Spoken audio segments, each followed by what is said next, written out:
حضرت ابو موسیٰ رضی اللہ تعالی عنہ ایسے شدید بیمار ہوئے کہ ان پر غشی طاری ہو گئی۔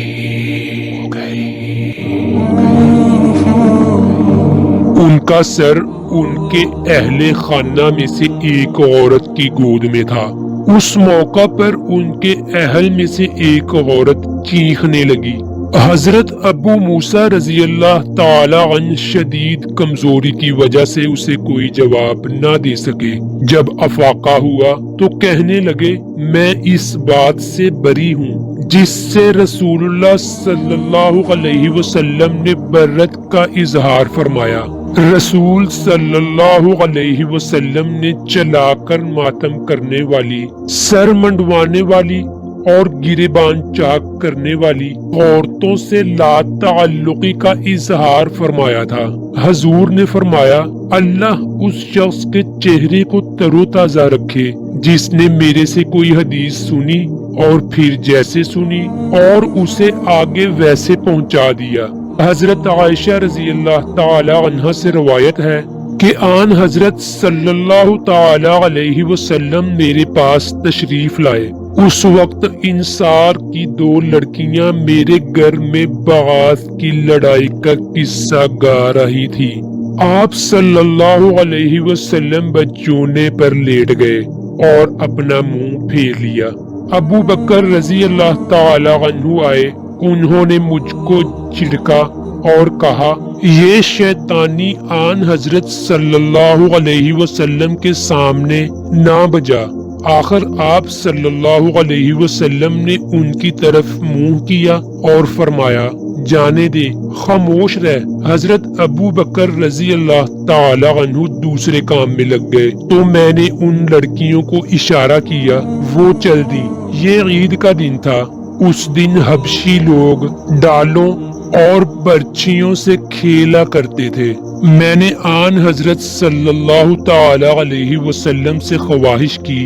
آپ صلی اللہ علیہ وسلم نے خود فرمایا، تو یہ کھیل دیکھنا چاہتی ہے؟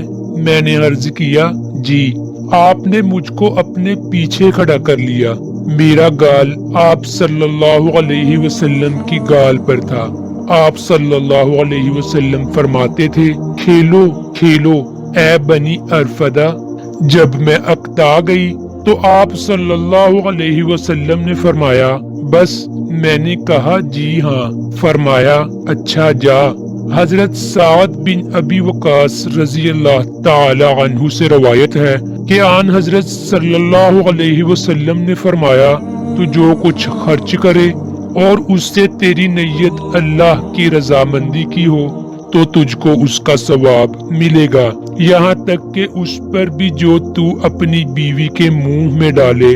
حضرت عائشہ رضی اللہ تعالی عنہ سے روایت ہے کہ ہندہ رضی اللہ عنہ جو معاویہ بن ابی سفیان رضی اللہ تعالی عنہ کی ماں تھی، آن حضرت صلی اللہ تعالی علیہ وسلم سے عرض کیا، یا رسول اللہ صلی اللہ علیہ وسلم، ابو سفیان بڑا بخیل آدمی ہے، اگر میں اس کا کچھ روپیہ چھپکے سے لے لیا کروں تو مجھ پر گناہ تو نہ ہوگا؟